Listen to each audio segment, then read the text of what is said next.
Richard, What? you are still annoyed with me. No. Whatever gave you that idea? I am sorry. You can keep saying that, but it doesn't actually make it any better. I know. But you do still have a review to do. Yes, I do. Hello and welcome to Let's Review. Free games are always something of a hit and miss prospect. Sometimes you'll luck out, you'll get something genuinely excellent, like say Sunrider. Other times you'll get something that's disappointing or on occasion even outright bad. So which of these categories does Invisible Apartment fall under? Well, to answer that, we start as always with the gameplay. There is none. As I've stated in the past, I don't have a problem with visual novels that focus on the story rather than the gameplay. It just means I don't have an awful lot to talk about in this section. So as a result, let's just move on. The story focuses around a young woman who goes by the moniker of Bunny. She's a hacker, living in a world of security and control run by something called the Central Authority. By pure blind chance, she manages to locate an apartment that has somehow been removed from all public record, making it effectively invisible. Hence the title, I suppose. The biggest problem with Invisible Apartment is its length.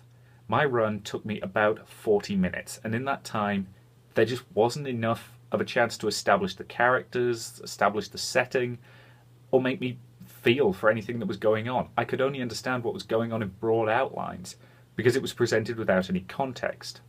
Now, there's no need to give a huge exposition dump at the beginning for me to understand what's going on. It is certainly possible to weave exposition throughout the story. It's just that Invisible Apartment doesn't do a good job of it. Well, weaving exposition naturally into a story is always a difficult task.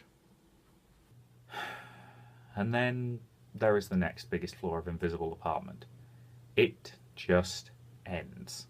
There's no build up to it, no feeling of accomplishment, not even a cheap cliffhanger. It suddenly just stops.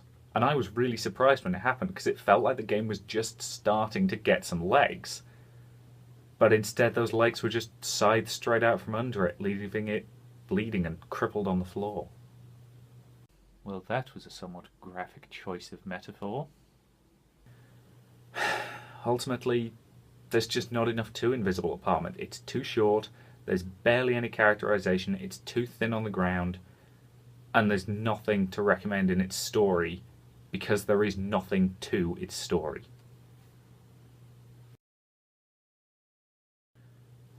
The art just doesn't do anything for me. It's not particularly awful, but it's not that good either. But I can't even really say what it is about it that annoys me. It just doesn't feel right to me. The backgrounds themselves are bland and uninspired, and the character designs are just as bland and uninspired. Overall, the art's just not very good. The music for this game isn't bad by any stretch, but it's also not very interesting or memorable. It's probably the strongest aspect of this game, but in all honesty, it's still not that great. It's at best fine, and at worst just blandly forgettable. So, did I enjoy Invisible Apartment? Not really, no. Should you buy it? The developers of this game have stated that they consider it to be more of a free demo than a game in its own right, and having now played it, I can absolutely understand why. Had I paid any money for it, I would probably be angry right now. Instead, I'm just disappointed. The characters are completely skeletal, the plot is completely boring, and it is shockingly short, even for a free game. I can't recommend this game even at its non-existent price point. Now, if you'll excuse me, there are some things that I need to take care of. I'll see you later.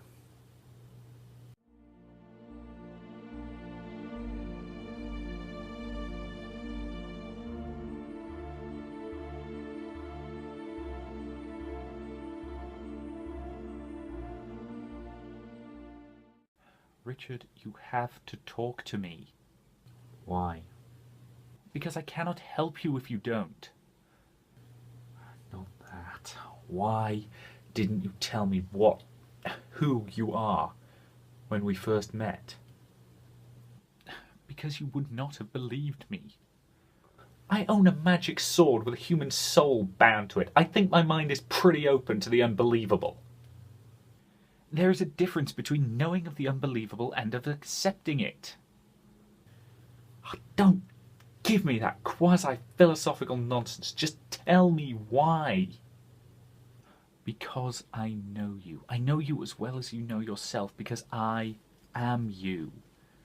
A tiny piece, to be sure, a fragment of your soul given an awareness and a life of its own, but I am still a part of you. And up until the point at which we were separated, I remember everything. I remember breaking your arm when you were 6, the first time you defeated the Vorsoth, the time you came off your bike and needed 14 stitches in your ankle, your first kiss underneath the mistletoe a week before Christmas. Quite a speech.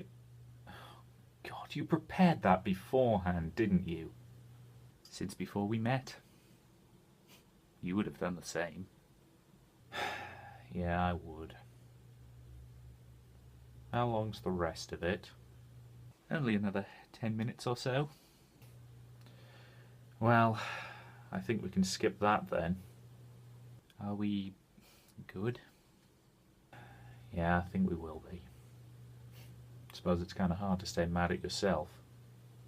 Good. I would rather not have Annie pointed at me again. Well, I didn't promise I wouldn't do that.